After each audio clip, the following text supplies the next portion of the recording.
Hi everyone, and welcome to Paper Pumpkin Week here on Creative Chelsey. Today I'm sharing with you my third alternative card using the February 2024 Paper Pumpkin Kit called Sweet Springtime. The projects from this kit are perfect for this time of year. It creates a total of 6 greeting cards, 3 in 2 different designs, as well as 3 gift boxes. If you would like to watch me unbox the kit and create these cards, you can click on the playlist in the top right corner. For today's alternative, I created a card highlighting the daffodils. This card uses the dies from the Love of Spring dies, which coordinate with all 3 kits this quarter, January, February, and March. I'm going to show you how to make both this card and how you can create a similar card using the stamp set from the kit. If you are new to Paper Pumpkin and are interested in getting your own monthly crafting kit, you can subscribe using the link in the description below. I would love to be your Stampin' Up! Demonstrator and help you with any questions you may have about Paper Pumpkin or Stampin' Up! Products. You can contact me through my email address listed at the bottom of the description in every video.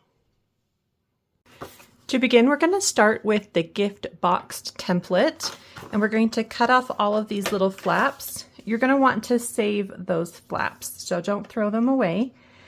Right here in between some of the flaps, you can see where the cut line is, and just make sure that it is going to cut them off. It's not where the printed line ends. We're going to be trimming some of that. Okay. So just like that, go ahead and take one of those large pieces, and we're going to flip it over to the back side, and we're going to trim off these angled sides, and it's going to give us about 2 inches is what we're looking for. You can flip it over and line it up around the 2-inch mark. And then if you want, you can try to trim off a little bit of that folded edge. And that's putting me at about 2 3/8 inches. And we're going to use that for this background piece here.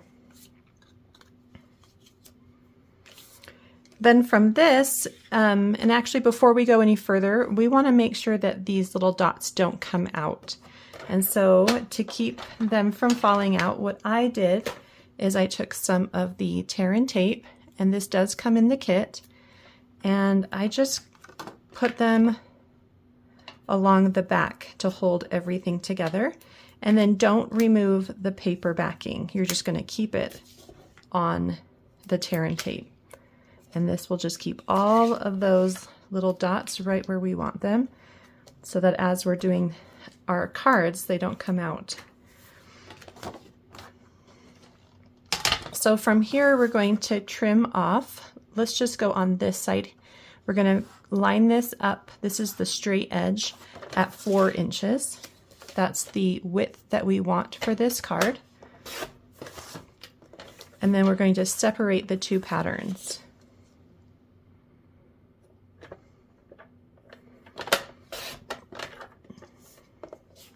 If by chance you get a little bit of one pattern on the other, you can just take a little trim to it.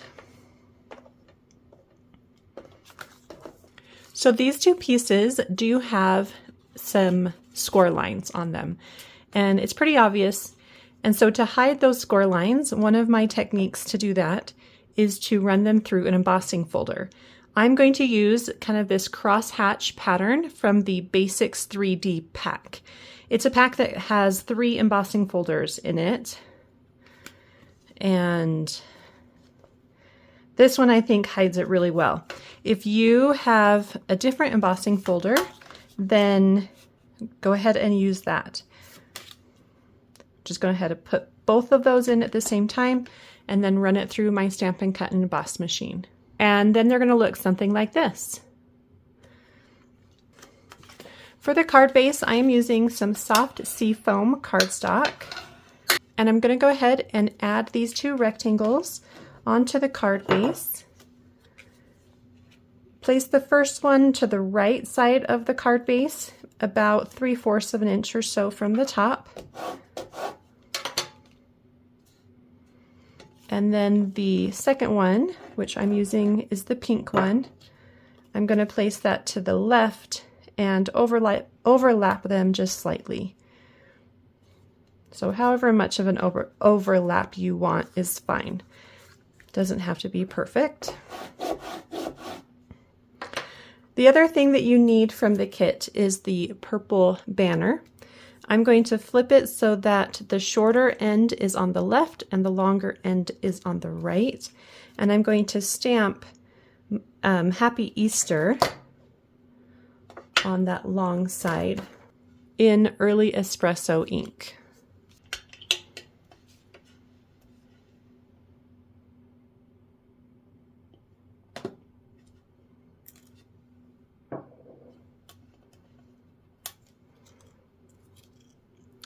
Just like that. Now I want this ribbon to kind of wrap around my main element here, and you can see that if I took this white paper and put it there, it doesn't really look like it's wrapping. So to do that, we are going to cut just a little slit up here at the top of the ribbon. So right here at the top, where the light area meets the dark. Just a tiny slit, and then when you slide it around, it looks more like it's wrapping around that paper, which is the effect we're looking for. So on this paper is where we're going to add our daffodils. So let's just talk really quickly about these daffodils. For my card, I did cut out one daffodil from the die cut. So here's the die cut that comes in that Love of Spring dies. I cut one from Garden Green and one from Daffodil Delight. I wanted the flower to have a little more depth, and so I am using my Daffodil Delight Stampin' Blend markers to give a little more depth to the flower. And it's really similar and to how I did it on the stamped flower, and we'll talk about that as well. So for the top of this flower right here at the opening of the trumpet, I'm going to color that in a solid dark. So this is the dark, and then I'm going to add just a little bit to the middle of each petal, just to give a little depth there. And then I'm going to do a little bit with some light daffodil. This is going to be a lot lighter, and you may not even see it once it dries, but I'm just going to outline a little bit on these petals here. Just like that. Okay. And you can see that as that's drying, it's kind of disappearing, which is fine. It kind of blends the darker in with the cardstock. So once you've done that, you can go ahead and separate this flower from the stem. So I'm just going to do that right here at the base and kind of do a little curve so it looks like more natural. And then I'm going to add it to my leaf here. But I want to add them so that they're at a little bit different directions, so they're not all exactly the same. But I can't do that if my green layer has all of these petals. So I'm actually just going to trim off the petals and the trumpet and just kind of leave myself a little base where I can add the adhesive, and then I can add the flower any direction that I want. So I can place it still a little bit big. Let me make it a little smaller.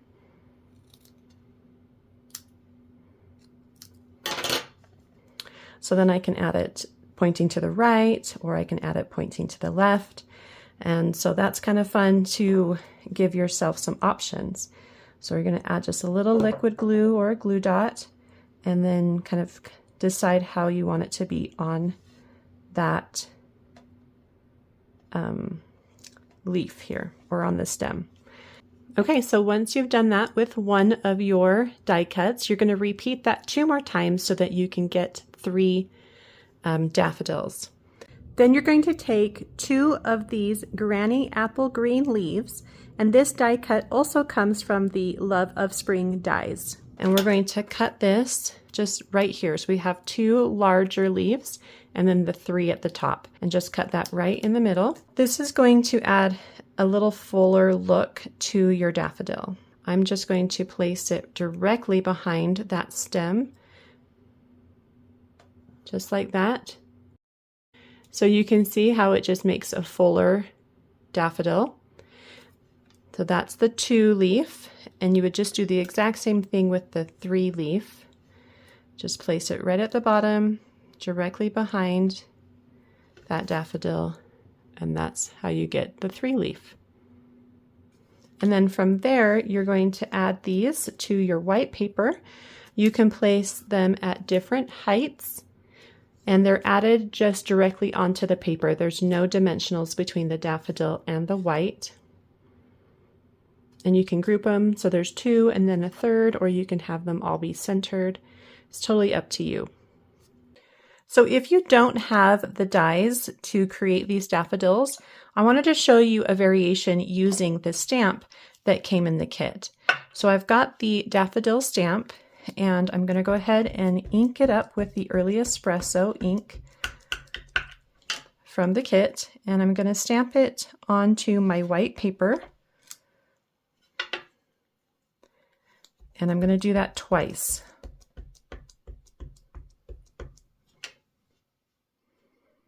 One a little lower and one up a little higher. Just like that.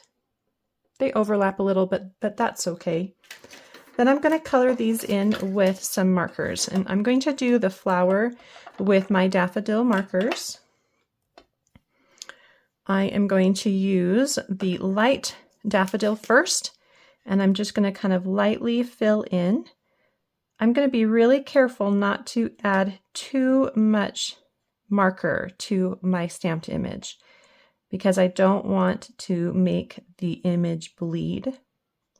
So just go over it once without a lot of blending. If there's a little bit of white showing, that's okay.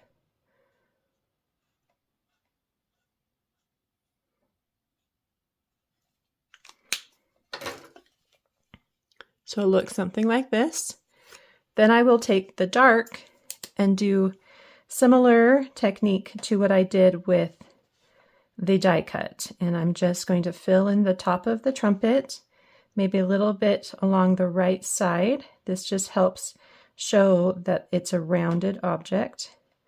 And then just a little bit on the inside of each petal near the center.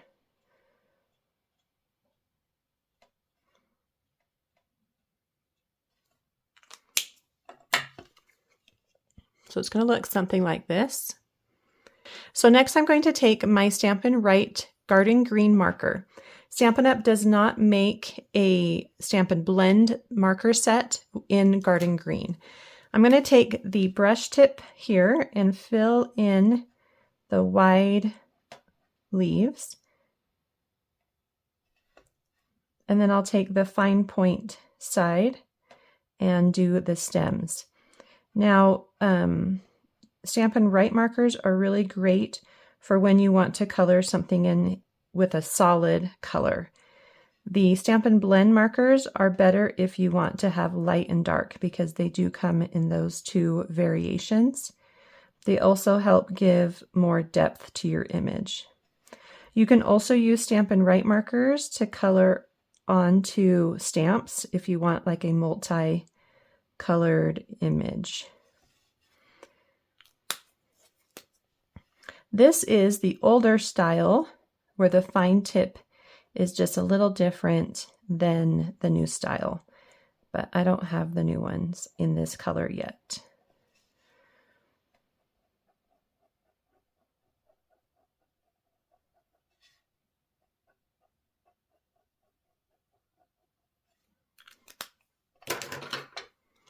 Okay, and that looks really good. So from here, I'm going to add a third set of flowers stamped and cut out from cardstock. So to do that, you're going to stamp onto cardstock. You're going to want one in Daffodil Delight and one in Garden Green to coordinate with the colors that you've used. And then you're going to color them in those yellow flowers just like we did. And then you're going to fussy cut them out. And I did an exact same thing with my very first alternative I shared for these cards. So you can go ahead and check out that playlist up in the top right corner. And so I'm going to go ahead and skip those steps since you can watch me do that from the first alternative I've shared. So when you're done, it's going to look something like this. And then you can add this directly over the center of those other two flowers. And that just creates this really nice full look. And you can either go up higher or you can go a little lower, whatever you want it to look like. I think I'm going to go a little lower. And I'm not going to add it with any dimensionals. So just a little bit of liquid glue, or you could use glue dots. Something like this.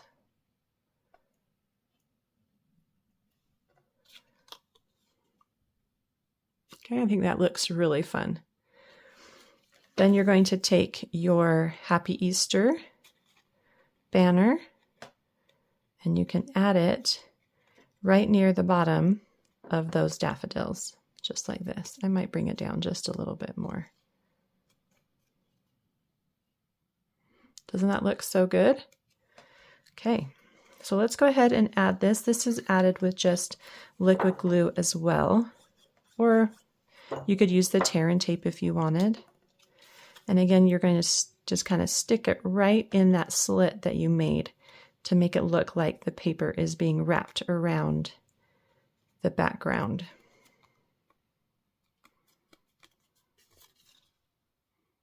Just like that.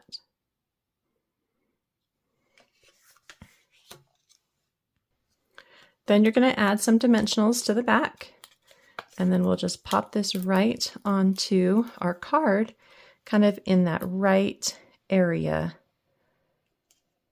just like that. Super cute. I also want to add some of the embellishments that came in the kit, and I'm just going to do 3. I will add 1, or actually 2, down here at the bottom near the greeting, and then I'm going to place 1 up near the top.